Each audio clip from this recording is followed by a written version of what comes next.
A 2 kg rock is dropped from 20-meter tall building. What is the kinetic and gravitational potential energy when the rock has covered a distance of 15 metre from the top? ये एक building है जिसकी height है 20 metres. इसको हम initial height कह देते हैं. एक 2 kg का रॉक है, इसके ऊपर से ड्रॉप किया जाता है और वो 15 मीटर का डिस्टेंस कवर करता है. तो इसकी फाइनल हाइट जो हो जाती है वो हो जाती है 5 मीटर. इस पे इसकी काइनेटिक एनर्जी और पोटेंशियल एनर्जी पूछी जा रही है. डेटा लिखने से पहले ये समझ लें कि टॉप पे पोटेंशियल एनर्जी मैक्सिमम थी, जबकि काइनेटिक एनर्जी ज़ीरो थी. जैसे जैसे रॉक नीचे जाता है तो हाइट रिड्यूस होने की वजह से पोटेंशियल एनर्जी कम होती जाती है और काइनेटिक एनर्जी इंक्रीज़ होती जाती है वेलोसिटी इंक्रीज़ होने की वजह से. बट टोटल एनर्जी दोनों जगह पे कांस्टेंट रहती है, यानी सम ऑफ बोथ द एनर्जीज़. तो अब डेटा लिख लेते हैं. मास m है हमारे पास 2 kg रॉक का. इनिशियल हाइट hi है 20 metre. Distance travel down 15 metre. Final height hf हम लोग कह देते हैं is equal to initial height minus the distance travel, यानी 20 minus 15 is equal to 5 metres. Final kinetic energy और फाइनल पोटेंशियल एनर्जी ये हम लोग फाइंड आउट करनी है 5 मीटर्स की हाइट पे. तो सोल्यूशन की तरफ आएँ. पोटेंशियल एनर्जी जो इनिशियल हाइट यानी कि 20 मीटर्स की हाइट पे थी वो क्या होगी, mg इंटू इनिशियल हाइट.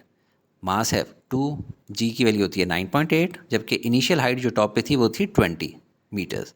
इन तीनों को मल्टीप्लाई करने से वैल्यू आ गई 392 और यूनिट ऑफ एनर्जी होती है जॉल्स. तो देखें इस हाइट पे पोटेंशियल एनर्जी जो शुरू में है वो है 392 joules, but kinetic energy zero है. तो टोटल एनर्जी क्या होगी, जो कंप्लीट पोटेंशियल एनर्जी है वो सारी की सारी टोटल एनर्जी होगी, यानी 392 जॉल्स. और इसका मतलब है यहाँ पे काइनेटिक एनर्जी इनिशियल हाइट पे ज़ीरो है.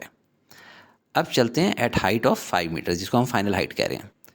यहाँ पे पोटेंशियल एनर्जी क्या होगी, मास वही है, एक्सेलरेशन ड्यू टू ग्रेविटी की भी वही वैल्यू लेंगे, हाइट चेंज हुई है, हाइट की वैल्यू होगी 5 मीटर्स.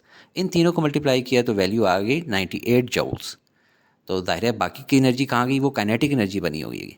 लेकिन हम ये जानते हैं कि हमारे पास जो टोटल एनर्जी होती है वो पोटेंशियल एनर्जी और काइनेटिक एनर्जी का सम होता है. टोटल एनर्जी हमारे मालूम है कि 392 ही रही होगी. पोटेंशियल एनर्जी कम होके होगी है 98 जॉल्स, तो बाकी जो होगी वो काइनेटिक एनर्जी बची होगी. अब अगर इस 98 को हम यहाँ लेके जाएं तो माइनस हो जाएगा, 392 माइनस 98. तो इस तरह करके लिख लेते हैं.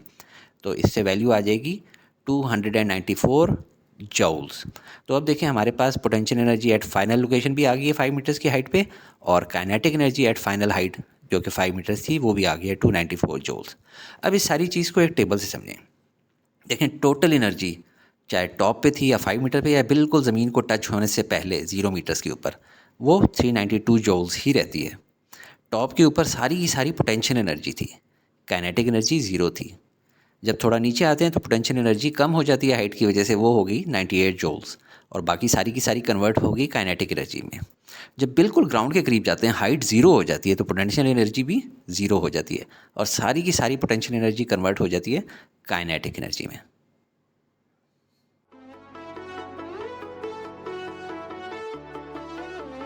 Study with me, a learning experience.